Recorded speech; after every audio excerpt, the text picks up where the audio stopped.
Bom dia, boa tarde e boa noite a todos. Hoje vamos contar a história de um dos melhores jogos que eu já tive a oportunidade de jogar. Shadow of the Colossus.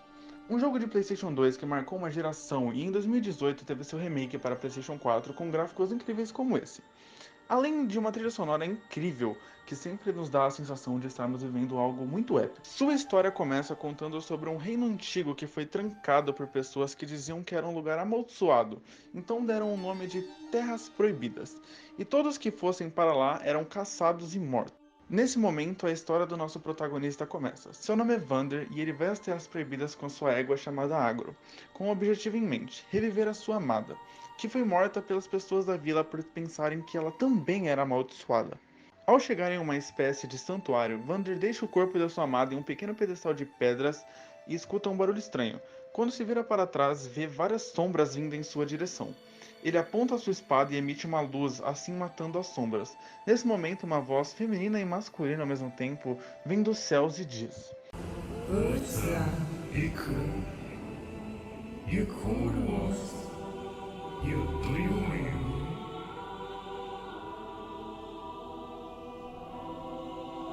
I wasn't you own you. Vander então pergunta se naquele lugar havia um ser que conseguia controlar a alma dos mortos e se seu nome era Dormin. I will answer, I will be, you item, darling, cute. Vander diz sobre sua amada e pede para Dormin revivê-la. Porém, Dormin dá uma risada e diz que almas perdidas não podem ser resgatadas e que essa é a lei dos mortais. Porém, com a espada que ele estava em mãos, talvez não fosse impossível, e pede para que Vander realize um pedido. Então o ser diz para destruir todos os ídolos que estão naquele santuário. Todos os 16 ídolos são representados por colossos que estão espalhados pelas terras daquele reino, e que o preço a pagar pode ser caro.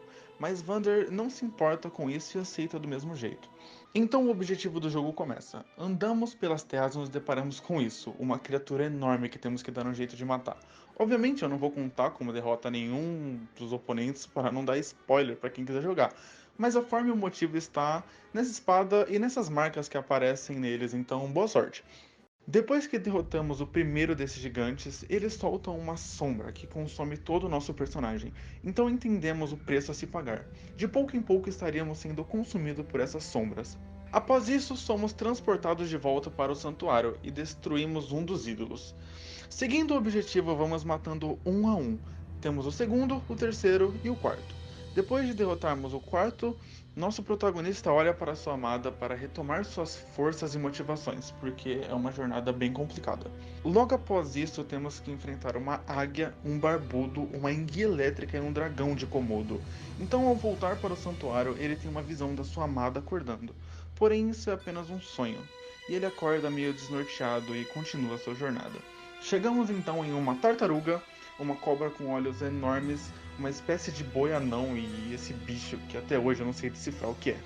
Enquanto isso tudo acontece, o mestre e seus guerreiros estão chegando nas Terras Proibidas para impedir o que está prestes a acontecer. Vander então continua sua jornada, lutando com um bicho gigante voador, um leão anão e um guerreiro gigante, chegando ao fim da sua jornada em busca do último oponente. Porém, no caminho temos que passar por uma ponte e infelizmente ela começa a desabar. Nosso cavalo se assusta e nos joga para o outro lado da ponte, assim se sacrificando para que possamos continuar. Sem nosso companheiro e sem ter como voltar, só o que nos resta é continuar. Chegamos então frente a frente com o último dos colossos. Ele é uma torre enorme, maior do que tudo que vimos antes, e joga bola de fogo pelas mãos. Depois de muito tempo tentando vencê-lo, conseguimos e somos puxados de volta para o santuário. Porém, quando chegamos lá, o mestre e seus guerreiros já haviam chegado e estavam prestes a retirar a mulher do pedestal. Então Vanter se levanta, mas sua aparência já não é humana. Ele está parecido com os colossos que antes tinha derrotado, com a pele cinza e olhos azuis.